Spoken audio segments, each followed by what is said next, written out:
Joining us here on the show is longtime veteran defensive back in the NFL, Tracy Porter. Tracy, how you doing this morning? Doing pretty good, man. I appreciate you guys having me on. I appreciate you finding the time for us, and obviously you have an intimate knowledge of the Saints organization and Drew Brees. What is it like to see Brees still doing what he is doing 10 years after you guys won the Super Bowl? It's not a surprise to me, maybe a surprise to many, but it just, shows the consistency and, the consistent hard work that he's put into not only the team, but in his personal career and the longevity that he's gotten out of it. So why is that not surprising? This is a guy that's nearly 40 years old, and despite last night, still playing at the top of his game. Why is that not surprising to you? Because I tell a lot of guys that this sport it's a physical game, but it's played 85% from the neck up. It's a very mental game. A lot of people that don't know much about the game, in depth about the game, they only see the physical aspect of it. They don't understand the mental side of it and the mental toll that it can have and take on a player. But a guy, like a Drew Brees that I was fortunate enough to study under and watch him prepare and him take care of himself, not only, like I said, in the film room, but off the field, how he takes care of his body and the work that he puts into, his body and preparing so he's available year in and year out, week in and week out. That's why I said it's no surprise to me that he's still doing it at the age and still at the level that he's doing it now. The Saints are trying to climb back to the Super Bowl for the first time since you guys were there together. What is the toughest part? What are the most difficult challenge of getting to a Super Bowl? The most difficult part is getting every aspect to fire on all cylinders at the right moment. Because, at different points in the game as well as different weeks, you can have the offense firing on all cylinders and defense special teams may not come around. Then the next week it can be defense, then offense and special teams and vice versa. Then you have that one moment when all three aspects of the game are firing on all cylinders. And once you have that, and you continue to have that week in and week out, you have that momentum, and that's going to be a tough thing to stop. So I see they're definitely, in that realm, and if they continue to fire on all cylinders, it's definitely going to be a tough outing for anyone that has to face the New Orleans Saints. Tracy Porter joins us this morning here on the DA Show on CBS Sports Radio. The Saints right now in the driver's seat for home field advantage throughout the NFC playoffs. You guys had that in 2009. What makes it so difficult on opponents to try to go to the Superdome and win? Why is that so hard? I mean, I don't like to answer a question with a question, but I would ask: have you ever been to the Superdome for a game? I have not. You guys? I have not been to a Saints game. No, I've been in New Orleans when the Saints were playing, but I wasn't inside the stadium. Okay, well, if you weren't inside the stadium, then I can't really describe it, because that being in the dome, playing for the Saints, playing in the New Orleans Superdome, that is the epitome of home field advantage. The way that the crowd is behind the team, the way that the players feed off of the crowd. We feed off of that enthusiasm from the crowd, and the way that they create such a hostile environment for opponents. I even have a few friends on opposing teams that they love the game, but they say, man, one of the toughest places to play is that New Orleans Superdome, just for the simple fact of the noise level that the crowd can create. And just if you weren't in that atmosphere, then it would be hard for me to describe and for you to understand the significance of home field advantage. But if they can definitely get that one seed and everything has to go through the dome, you can almost write them down as going back for another Super Bowl, because that, like I said, that dome is a very, very tough place, one of the toughest environments to play in. Tracy Porter's our guest this morning on the show. We found a really cool nugget about your career. You were the first guy ever to take a pick six back to the house on both Manning brothers, Eli and Peyton Manning. Was there a common thread there? Was there a tell that both Mannings gave you that you could take it back to the house on them?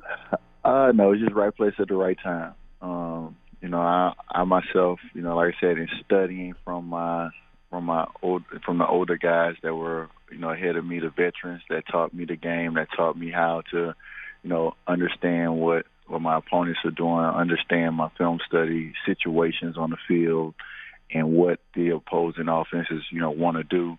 That just put me in the right place at the right time, and it's just the luck of the draw that I was able to get both Manning brothers. It wasn't, a goal of mine to say, okay, I got one, I have to get the other. I was just going out playing football, and it just so happened that, I was able to get both of them.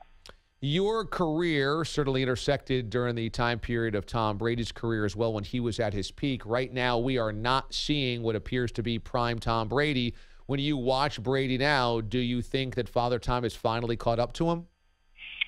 It could be. Because Father Time is undefeated. It doesn't matter, how good of shape you say you're in. Father Time is Father Time. He's going to come knocking at the door at some point. And you can see glimpses of it. But at the same time, Tom is still playing at a very high level. Tom is still Tom. At any moment, the things can turn around in a game or two, and then we're sitting back, announcers and everyone is sitting back saying, now there's the real Tom Brady. It just shows that, he's in fact human as well. Everyone's going to have their ups and downs. It's all about, how you bounce back off that adversity. And right now he's going through a stint of adversity, but, and going against Tom as many times as I have, if I know him like I know him, he's going to, bounce back from this adversity pretty well. What is it about Tom Brady when you face him that makes Brady different than other quarterbacks you faced? Just his recognition of when, he has, momentum and when his guys are on when they're on a roll and he goes to the no huddle, or his understanding of the game. He's another guy that has that mental aspect, and his presence alone. Everybody knows Tom, 5 Super Bowls. He's on one of the best teams in his millennium. So, Tom is Tom. So that just his presence alone, you're going to make aware of it. But just him not really paying attention to the accolades that he has, and him continuously working like he has nothing, puts him in the position that he's in, much like a Drew Brees, much like a Peyton Manning. So that's why those three guys are, play at such a high level for so long the way they did, because they don't look at the accolades that they've already achieved. They're out trying to get more. They're hungry for more, and that's what continues to feed their drive. Former NFL cornerback Tracy Porter joins us this morning on the show. He of the iconic pick six in the Super Bowl for the Saints to ice their first championship ever. And you've always had a flair to your game. You've always had a flash to your fashion. You just finished up an international branding tour with the Fashion Base. You have a lifestyle clothing line as well that's in development. You've got a foundation, the Fresh Start Foundation, looking to empower a positive effect on kids through a variety of programs, events, and activities. How is the fashion part of your post-playing career going? It's going pretty well. It's a new stepping stone for me to step into that realm, but definitely trying to make my mark there. It's definitely the more you can do. It's something that is very, intriguing to me that I wanted to get involved with. So I'm definitely liking the direction that it's going. And, I hope to continue and grow that brand as well. As well as continue in helping my foundation to help the youth, because overall that's really what I want to do. That's what I got a degree in recreational sport management and working with youth from the beginning. So I've always enjoyed being around kids. So maybe I can, give them some fashion tips, as well as, like I said, empowering them and giving them the necessary tools to be successful. I can give them a couple fashion tips as well. Maybe they can rub off on me and give me a few pointers if I like what they have to offer. Right on. Never a bad thing to get tips from the people, from the kids that are coming up through the system, so you know what's good and what's fresh. And it's the Fresh Start Foundation. For those that want to find out more information about your foundation, where can they go? They can go to freshstart.org. or they can go on social media. Instagram, we're Fresh Start Foundation. Twitter as well, same tag, Fresh Start Foundation. And you can follow up and stay up to date with us as we go, and we go to different areas and empower the youth and give them the necessary tools to be successful. Got to tell you, one of the iconic moments to me that you ever had, not only the pick six, but the Family Guy faces in cartoons shaved into your head. I mean, that takes some stones, brother, and that means you got some flair when you got cartoon characters etched into your head. Hey, I'm big in cartoons. I'm probably one of a handful of adults that to this day still, watches his fair share of cartoons. And Family Guy was, still is one of my favorites. So I had to get the entire family carved into my head during that Super Bowl run, and it was a great moment for me. That is awesome, man. That is so awesome. Tracy Porter joining us this morning on the show. Tracy, great stuff, my man. Thanks so much for joining us today. Oh, no problem. Like I said, again, I appreciate you guys having me anytime. My pleasure, man. Thank you.